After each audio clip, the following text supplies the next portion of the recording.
All right, Steven, first question. Hey, Dylan, man, how's it going? Good. How are you?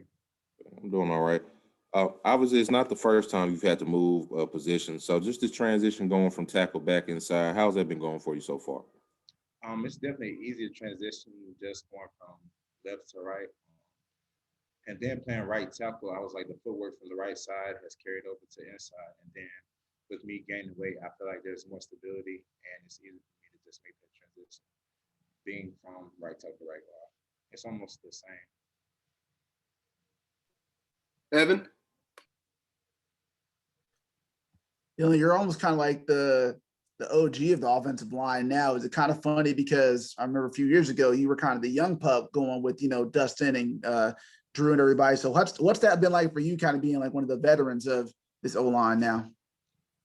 Definitely just trying to learn how to take the lead role and um, use what the older guys taught me in the past. And so, and then just trying to be more vocal.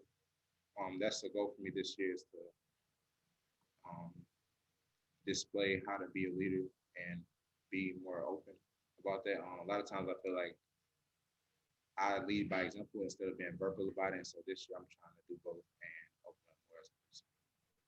Is it help? Has there been something you kind of like remembered, like as you're looking at leadership, something you kind of maybe learn from like Trayvon Tay, Drew Kaiser, Dustin? Anything that's kind of coming back to your mind a little bit as you think about it?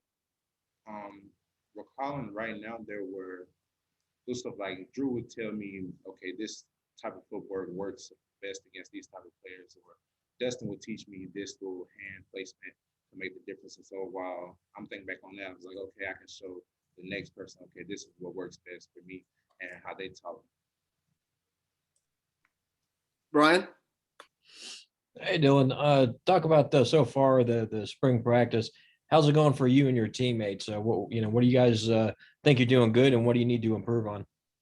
Spring ball, I definitely think we run the ball a little bit better than the previous year.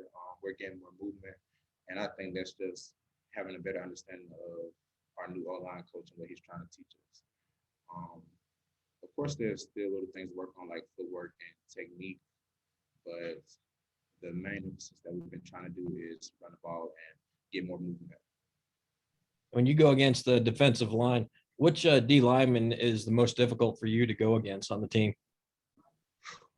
Um, I would say it's between John Tate and where Dallas Ducksworth. Those are the tough two between the two. And what goals do you have for the season for you and the team? Um, of course, conference championship, New Year's Six. That's the goal for the team. For myself, I'm just trying to help out any way I can. If that's moving the right guard or even possibly centers, just whatever to help this team in the games. Evan.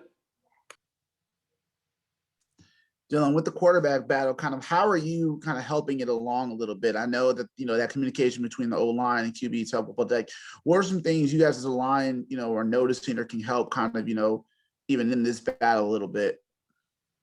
Um, for us, the main thing that we're looking for is just like the cadence, because of course we've had the same quarterback for 3 years straight, and so just hearing who's behind us and understanding that the case may be a little bit slower, a little bit faster, just knowing the timing so that we can still be physical and come off the ball the same.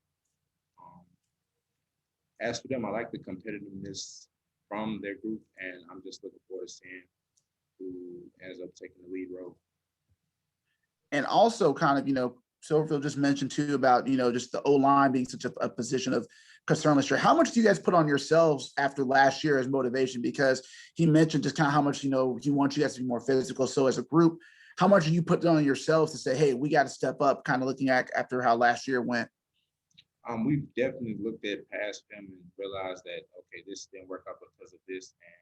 And we're just working on pad level and being more physical, just getting low in our stance and being set and being ready, because we realized that if we up the tempo, the defense will get more tired and it's easier for us to go ahead and get off the ball and be able to run them off the ball. And so just emphasizing those little things like getting down quick, getting set, and then hand placement, moving your feet fast. Those all transition to being moving off the ball. I know you worked with Coach Bridge in the fall, but like has the spring kind of been able to you see more of the teaching kind of being able to help a little bit more now instead of trying to learn from him under the fall?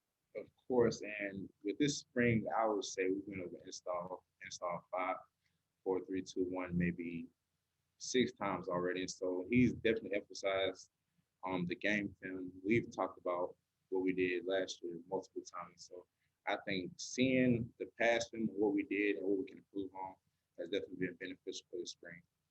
And it's definitely carrying over. Brian? Hey, Dylan, don't want to get you in trouble, but what is the main differences between Coach Brigg and Coach Silverfield as O-line coaches?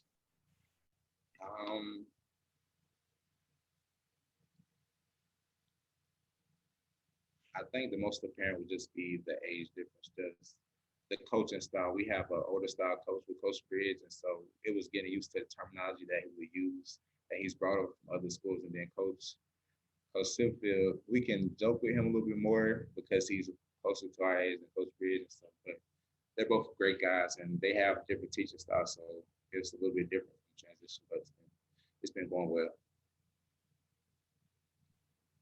All right. Thanks for the time, Dylan. Yes, sir. Thank y'all.